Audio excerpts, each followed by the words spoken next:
The last two episodes, I talked about how both FP&A and the accounting team can be more strategically aligned throughout the organization, with operations, with senior leadership, and other departments.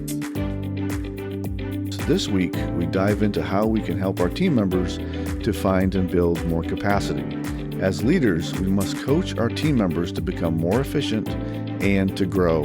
We must hold each person accountable for the tasks they are responsible for by setting clear expectations and establishing a more structured framework. Teach them how to prioritize the most important tasks and not be distracted with least important requirements. We as leaders create systems and improve processes to better support them. That's what finance leaders do. Set expectations, coach your team to greater accomplishment, and create the best environment for success. Please enjoy the episode. Welcome to the Finance Leader Podcast, where leadership is bigger than the numbers. I am your host, Stephen McLean. This is the podcast for developing leaders in finance and accounting. Please consider following me on Twitter, Facebook, Instagram, and LinkedIn. My usernames and the links are in this episode's show notes. You can also follow Finance Leader Academy on LinkedIn. Thank you. This is episode number 147, and I will be talking about helping your team members build the right capacity through efficiencies and alignment. And I will highlight the following topics. Number 1, clarify priorities and align with strategic goals. Number 2, leverage tools and automation. And 3, build capacity through development. I have loved sharing the last two episodes. I have talked about being more strategically aligned, but this takes more effort. This requires a partnership and trust by always asking the following. Are our goals aligned, and what information do you need to be more successful? So we don't have to guess about the key metrics. What trends are you seeing, and what direction are we going in? What can we do better? The FP&A and accounting teams who are willing to evolve beyond just reporting and becoming a strategic partner will see their organization become more successful in an already chaotic marketplace and economy.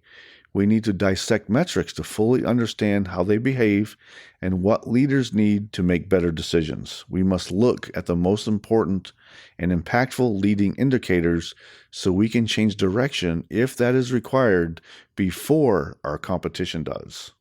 I last shared episode number 146, Strategic Accounting, Not Just Reporting. What if your accounting team did more than just close the books? What if they helped shape outcomes before the month-end process begins? We explore how to evolve accounting from a reporting function into a true strategic partner that translates numbers into decisions. Please go back to listen to that episode in case you missed it. Now let's help our team members, including ourselves, build capacity through prioritizing and dropping low-quality and non-urgent tasks and requirements. Also, let's do this without becoming a micromanager. When I say build capacity, I bet that people are hearing me say add more tasks, and that's not true.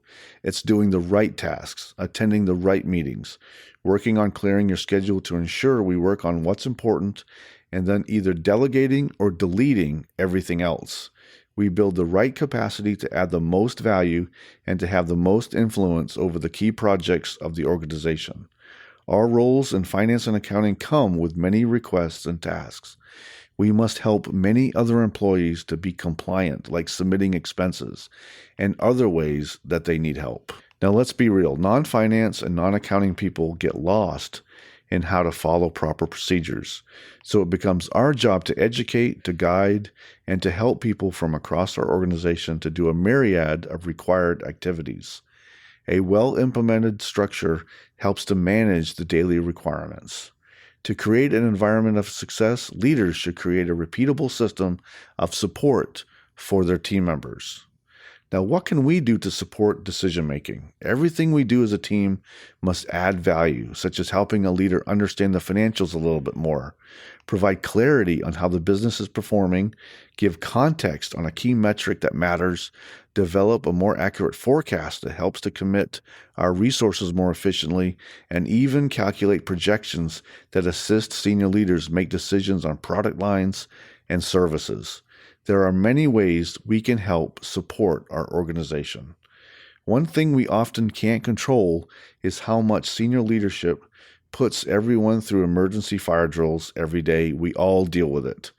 We have a plan or a to-do list for the day, and then we get pulled in to answer a number of random questions or requests from senior leaders. We do this because something has come up.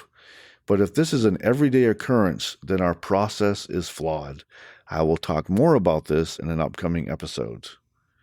Please subscribe to the podcast on the platform you are currently listening to, and also please subscribe to my weekly email.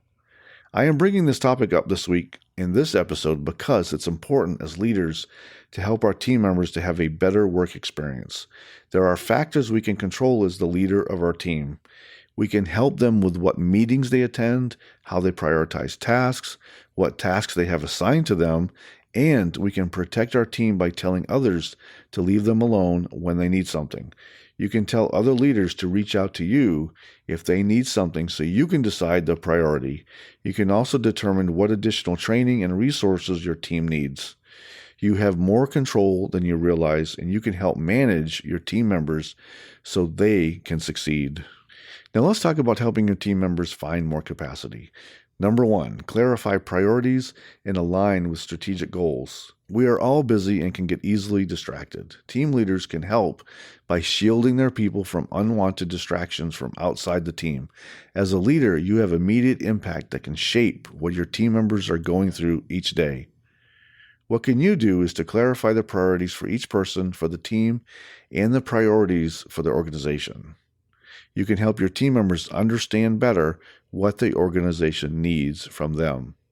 One thing I like to do is to show how the work of each person supports a strategic objective. This helps to give the team purpose and to show that what they are doing matters to the organization. How are your team's processes, and how helpful are the systems that your team is using? Do your systems share data easily, or is there a lot of manual work required? We want to focus on supporting decisions rather than just random data gathering. When I look at accounting and finance teams, I see lots of busy work because systems don't share data. I see a lot of time in formatting reports instead of finding and sharing useful information and insights. Number 2, leverage tools and automation. The daily grind of our staff accountants can be detrimental to their morale, usually because our processes are horrible and our systems don't support automation. I see organizations try to buy separate solutions that don't go together well.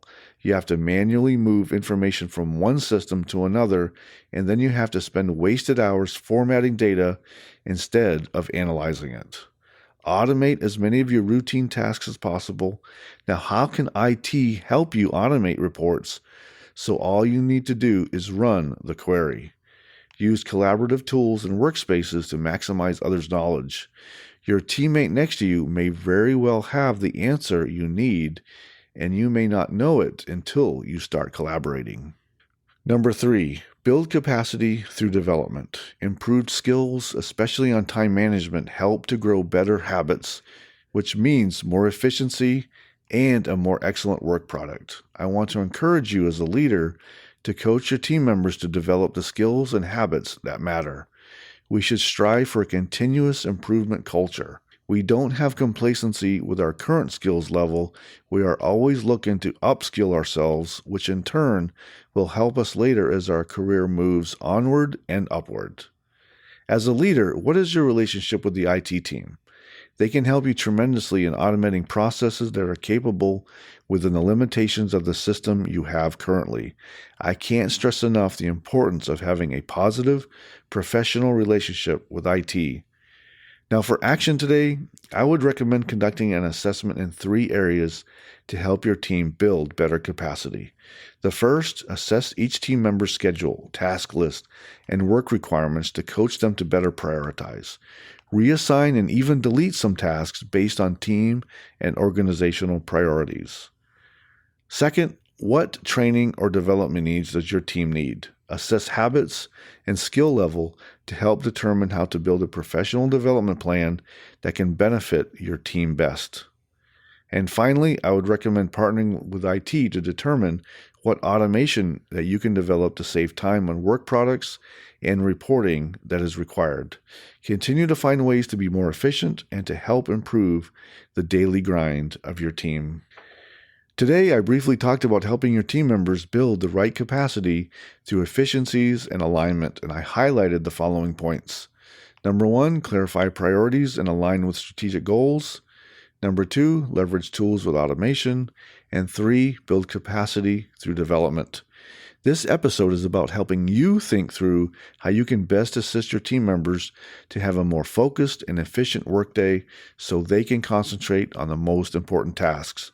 In the long term, this should alleviate stress and worry from systems that don't support you, from processes that are overly manual, and getting stuck in the wrong meetings. It's about putting your effort into the most value-added tasks and meetings and to not waste any more time. It's on us as finance leaders to figure it out. I hope you enjoyed the Finance Leader Podcast. You can find this episode wherever you listen to podcasts. If this episode helped you today, please share with a colleague. Until next time, you can check out more resources at financeleaderacademy.com and sign up for my weekly updates so you don't miss an episode of the podcast. And now, go lead your team, and I'll see you next time. Thank you.